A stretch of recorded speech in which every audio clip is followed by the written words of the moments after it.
Hello, and welcome to another episode of the Private Investigator Advice Podcast. I'm your host, Andrew, a 16-year veteran of the private investigation industry. In this episode, we're going to be talking about the dangers of being a private investigator. I'm going to talk about four of them. You may think of some extra ones as you're listening along, but that will be what we'll be covering. Before we get started, this episode is sponsored by Private Investigator Advice. Be sure to check out the website for the Private Investigator Bundle or my relatively new book, Want to Become a Private Investigator. Here's some tips and things I wish I would have known before becoming a private investigator. Whether you want to become a private investigator or you currently are, you may find some fun facts in there and some helpful information as you continue your private investigation career. Okay, well, let's get into the podcast here. So, I stumbled across some articles, and the topic, of course, is being a private investigator dangerous? And surprisingly, the answer that they gave was no. And the justification behind it, it just makes me suspect. If you're listening along here and you've been a private investigator for any amount of time, you've probably stumbled either upon actual danger or been in some sketchy situations that were out of your control. Well, we're going to get into a few here. Some of them I know from these are experiences from personal experiences. Some of them are anecdotal, where I've had private investigator friends who've shared different things with me. But we're going to cover some of that stuff. Usually before anybody wants to enter the industry, they want to know this thing. Sometimes people ask, is being a private investigator real? I actually thought about that very same thing when an old girlfriend's mother became a private investigator and took a course. I'm like, that's not a real job, is it? Right? Well, knowing whether this occupation is going to be dangerous is an important thing to consider when you make that decision if you want to become a private investigator, right? So let's get into the first danger of being a private investigator, and that is financial danger. There's financial risk at being a private investigator, whether you're starting your own business or you work for a company, and some of that has to do with seasonality of the industry and unpredictable workloads. So, in regards to seasonality, a lot of people get their investigative start because they work for companies that specifically cater to insurance companies. This is a great way. This is how I got into the industry. This is how so many people got their start. Some of the people that you may also follow, certain investigative personalities on YouTube or websites, they got their start, basically working insurance investigations for insurance companies. Working for a company that supports that.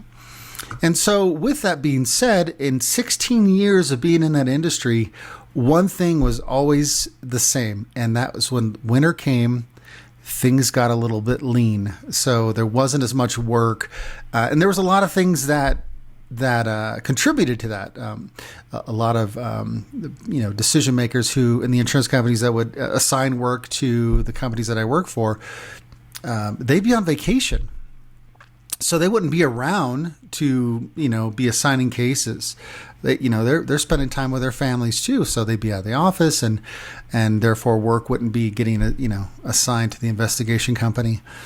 Some of the people who would assign would think, gosh, if it's winter, they're probably not going to be active. So I'm going to save my budget for, the sunnier days, right? So they wouldn't assign for those reasons. And the other reason is sometimes they run out of their budget for the year to investigate claims.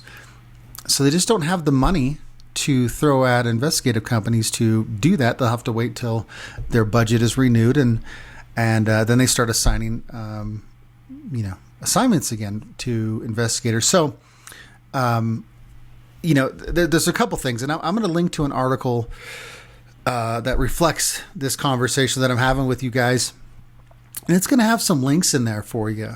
Some of them is going to be like, pointing to salaries for different states, pros and cons of being a private investigator, which we could probably revisit on this podcast as well. But so seasonality is definitely a factor when it comes to having billable hours, right? The hours that you get paid for during investigative work. Now, some of the other factors that come into play when it comes to, finances being at risk or the danger of not making money is there's some things out of your control. Now, you've probably heard me talk about it, and if not, definitely listen to previous episodes. But sometimes stuff is out of our control. So for an investigator who is conducting surveillance, sometimes there's rules in place, right? Sometimes there's self-imposed rules by the investigator themselves. They'll sign a contract with somebody and say, listen, if I can't confirm them home by 4 hours, then I'll break off. But I'm not breaking off any earlier than 4 hours. And when insurance investigation companies work with insurance companies, there's something similar that happens there where they have to do some due diligence to try to confirm that the person they're actually conducting surveillance on is home. So they have a fair chance of getting video, right? Sometimes the insurance companies will say, no, just sit on it. Everybody's a little bit different. Third-party administrators, things like that. They all have some different rules we live by. But at the very least, we try to get them confirmed home by the 4-hour mark. And so if they're not, then your investigative day can get cut short, and you might be going home if you don't have a backup case to go to, whether your own business or the company that you're working for doesn't have another case for you to go to. Well, then that might be it for the day. So you may have traveled an hour to get to the assignment and not getting paid much for travel. You get to the assignment, you work 4 hours, and you're on your way home. And that is, if that happens, and these are things that are kind of out of your control. If those sorts of things happen, I mean, that could make for a very slim billable week that you may have, right? I mean, 20 hours, let's just say they all kind of happen that way. Well, that's not a lot of money to depend on. Another thing that's kind of out of your control to some degree is, with surveillance investigations, if you lose people, the car got in your way, you couldn't catch a light, somebody pulled in front of you, and the person you were following gets away from your sight. They're out of pocket. Well, if you can't find them, again, there's certain rules that play with surveillances a lot of the times. Or the client will say, well, you lost him, so we'll try to find him at his house, or if he hasn't returned within an hour, then break off. Like, you don't know when he's coming home. Do we just waste billable hours on a house that's empty? And well, if it's important to the client, then yeah, maybe they will. But in a majority of scenarios, they might save the budget for another day and restart. Again, what if you arrived at the subject's house of your surveillance, and within the hour they leave, and 15 minutes after that you lose them, and it was something that you did your best, and there was nothing you could do, and well, now your day's over, right? Maybe you try to you canvass the area, you can't find them, you go back to the house, they don't return to the house. I mean, your day's over, and potentially, or in some scenarios they'll say, hey, just break off the case and then come back in a couple hours and sit on an hour. And if they're not there, then break off. So then you might get an extra hour, but then you're in an area for 2 hours, not making any money. I'm always very disgruntled about situations like that. I'll be like, nah, I'm not gonna, sit here for free, in the area. Everybody's a little bit different about that on their philosophies. But so anyways, those are some of the situations that can happen. And it's not just during surveillance. Sometimes there's situations where, you'll agree to meet somebody. You need to, have a recorded interview with them, and then they don't show up to the appointment, or they don't answer the door, and they have no intention of, communicating with you further for some reason. Something happened between the time you set the appointment with them, or maybe they just had no intention of ever meeting you, and you drive out there, and there's nothing for you to do because they didn't show up. You maybe wait around for an hour, and then you go home because, nothing's going to happen. So maybe you get 2 hours of paid, pay that day, assuming there's nothing else to fulfill, in the backup burner for work. These things happen. So it's a financial danger. You need to know about that, right? That's a big deal. So the other one is, you got physical danger. That is something that I never thought. I mean, I thought, but I never thought it was going to happen to me, right? Like, nothing would happen to me dangerous wise. And if you've listened to, I can't remember the episode, but you'll have to look at the catalog of podcasts, if you're listening this via podcast, if you're listening to this on YouTube. But it's a terrifying surveillance story. Listen to that one, and you'll get a sense of some of the things that could potentially happen. You, as a private investigator, you really never know who you may encounter, or you never always know where you're going to end up during a surveillance or just an investigation in general, where it's going to lead you. And it could take you to some areas that are unsavory, right? There may be higher crime, in those areas. And here's the thing, though.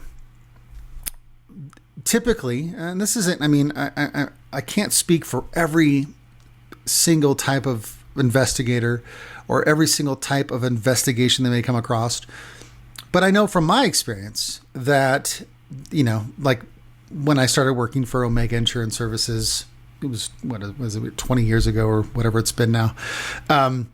There were guys in the office, and they were licensed private investigators. They actually came from the field. They ended up being territory supervisors, directors and things of that nature. They did investigative work from the office, but they probably in like zero danger, right? They're desk jockeys or whatever. I'm not taking anything away from that, right? They're good investigators, but they're not in situations that are unsafe. They're in an office. So there are folks that may never encounter that. There may be folks that have certain contracts with certain companies that it's just unlikely that any danger will come to the investigator. But surveillance investigators, they are threatened from all different areas. If it's you're parked in a neighborhood and a neighbor unrelated to the investigation has already made up their mind about you. Maybe they think you're something you're not. Maybe they know you're a private investigator and they just want you out of there. It's not uncommon. Well, it doesn't happen all the time, but my point is for a neighbor, that sort of neighbor to come out with a bat or to threaten or something of that nature. Now, of course, best practices would get the heck out of there. Don't, confront anybody. Alert the authorities of what happened, things of that nature. There's been situations where a person, it was a claimant, it happened to be a claimant because it was during an insurance surveillance, and it was one of the people that I had worked with. I wasn't there, but the man opened up the door and he had a knife, and he was trying to take a swipe at the investigator. And it all happened very quickly, and he got out of there unscathed. But these sorts of things happen. If you look at or watch the video or listen to the podcast about my terrifying, investigative story, surveillance story, some of those things were kind of out of my control. I was trying to find somebody. I ended up kind of giving away, my car in an area that I wasn't familiar with, very rural, in a state that I will never probably spend any time in again. but the way that scenario, you would have never, like, that would never happen to me. Well, that's what I thought too. And I think I was in the industry, 4 or 5 years at that point. But that, changed the way I do surveillance, and it changes the way I teach it to keep people safe, because you just never know what someone's capable of. You never know who someone knows. So those sorts of things happen. And I do know private investigators that conceal carry and carry during the course of investigation to save themselves or protect themselves, rather. I wasn't one of those. I wasn't one that was carrying, but I knew that they did, because some of them were female investigators, and they needed to be able to defend themselves, and so they would carry with them on assignments.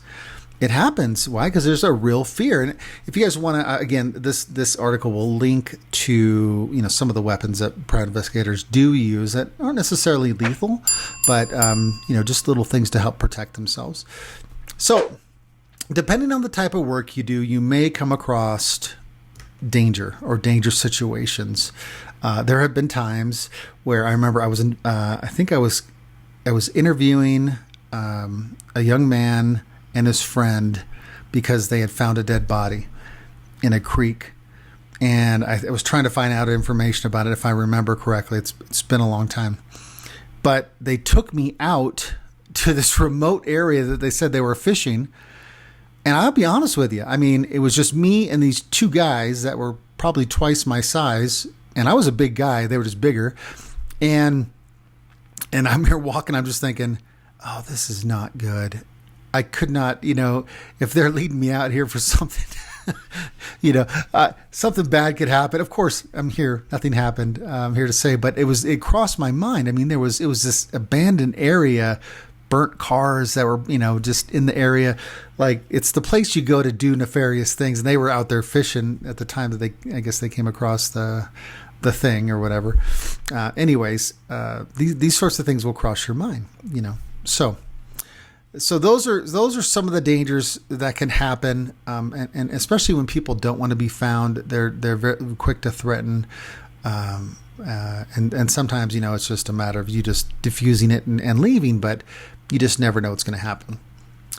The third thing that could be a danger to you is, and again, everybody works different types of investigations, but on occasion there's going to be a situation where you upset the wrong person, and then they do a little PI work of themselves and find you.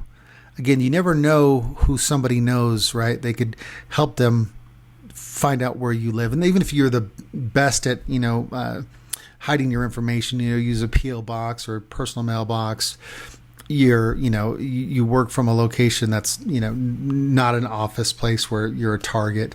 So I would never, personally, I'd never recommend having an office where you worked out of, because it's a location for someone who's mad at you to go to, and nefarious things could happen, right? Like bad things. So, but the whole point of that is there's a danger to your family potentially. And so if somebody finds out where, a private investigator lives, and maybe you're not home to protect your family, what things do you have in place to help with that, right? I'm a big believer that in private investigators, I'm sure most do anyways, but have those cameras, man. Like, have them all around your house. It should be a fortress of cameras. Are cameras going to stop somebody? No, not necessarily, but it could tip you off if someone's stalking you or checking on you, or found out where you live. You can kind of head that off, right? Hopefully prevent something, from happening. I don't know that anything like that has happened. I do know that there's people that I've worked for where they did have a physical office location, and they had people working in there, right? Video editors and report editors. The case managers would be in there, and they would roll up and start threatening, right? And there was a big to-do. So then they moved from an office, and they bought a house, and they made an office out of a house, which was really kind of cool. All the bedrooms were individual offices, and there was a guy that just rolled up. It was somebody they had conducted surveillance on, and he just sat in the driveway, and he was doing it to be intimidating, clearly, but they had to have the police come out. So, those sorts of things happen. So, do your best not to reveal, your home location. Only give so much information out that is needed, like on your website. I know a lot of police officers and some private investigators will actually change their last name on their social media profiles, and of course make them private, to not give any extra information to the public. If someone is, or mad at them, or not mentally stable, and wants to cause harm to a private investigator, like, listen, we're information collectors, right? That's what we do. And sometimes the information that we find, or collect rather, upsets people because it's usually against them, or it's used against them in some way. So the final thing that I'll mention, that there is some danger, especially when you're a surveillance investigator, is vehicle accidents and things like that. Now, if you're a good driver, fantastic, but when there's pressure on you, and I've written about this in the past too, when there's a certain pressure, so you've got the financial pressure that you don't want to lose the person, right? So sometimes you do some illegal things, to make sure you can stay with them, or you're speeding, which, done. I'm not proud of it. I've done some really stupid things early on in my surveillance career that I won't do anymore, of course, because and I tell my kids this when I was, teaching them how to drive. If you hurt somebody, if you get into a car accident, if you hit a pedestrian, you can't take that back. And I'd give up a couple hours of billable time not to hurt somebody. So, just be as safe as you can. Put yourselves in the best situations that you can to where you don't have to do silly driving techniques to find someone or catch someone that's kind of getting away from you, because it could either hurt you or hurt somebody else, and that's not what we want. I mean, that's going to cost you money. It's not going to make you money, right? So what have we talked about today? Let's sum this up. We've talked about financial danger. There's so many ways where an investigator will have a hard time billing money out. There was somebody that had asked, are private investigators rich? I guess it depends on your expectation of rich, but I would say no. The high majority of private investigators are not rich.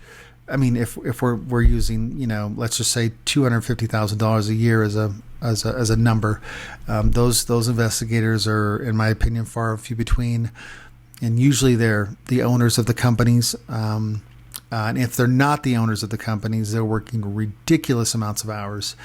And I remember a guy working, I think he worked every single day that month. And he says, Andrew, I made $10,000, that month. But he worked like 10-hour days and every day that month to make that happen. Hardly saw his family.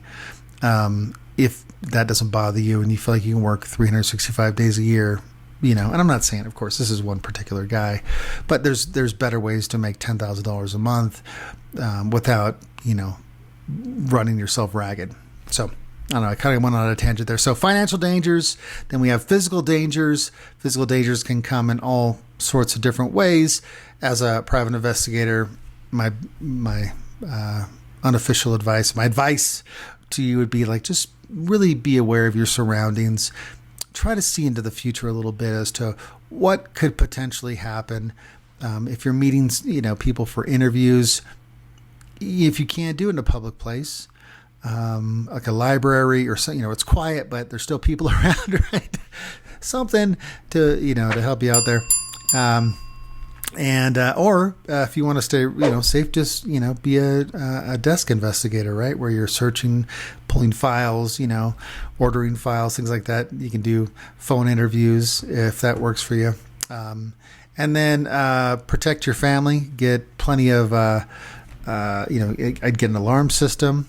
I'm a big fan of Ring cameras. I would definitely recommend those. I put a link to them on Amazon if you're interested. And then finally, of course, drive safe regardless of the surveillance pressures that you may encounter trying to be billable, right? So I appreciate your time here, guys. If you haven't already, subscribe to this podcast or the YouTube channel. If you're watching this on YouTube, ring the bell. That way you'll be notified of any future video that I share. Sometimes they're podcasts, sometimes they're reviews, sometimes they're detailed explanations about a situation. And also, finally, I on YouTube. And finally, for the YouTube channel, I have added a membership button on there for $4.99 a month. Reoccurring payments, cancel anytime. But the current things that I kind of have envisioned is maybe early access to some videos. Of course, member shout outs, member only live chats, reply to comments. But one of the other things that I want to do in the future as the membership grows is I want to do giveaways. I think that'll be, some of it will be like, giveaways of books, my book and a future book that I'm writing. Maybe it's a discount on something, or maybe it's equipment that I reviewed, and I'll do some giveaways on that. I haven't decided yet. but I'm very excited about it. And there's different little badges next to your name. The longer, actually, it's kind of cool. The longer you're a member. So check that out on the YouTube page. Appreciate your time. Thank you guys for all your support. I hope this podcast serves you well, and I'll see you on the next one. Take care.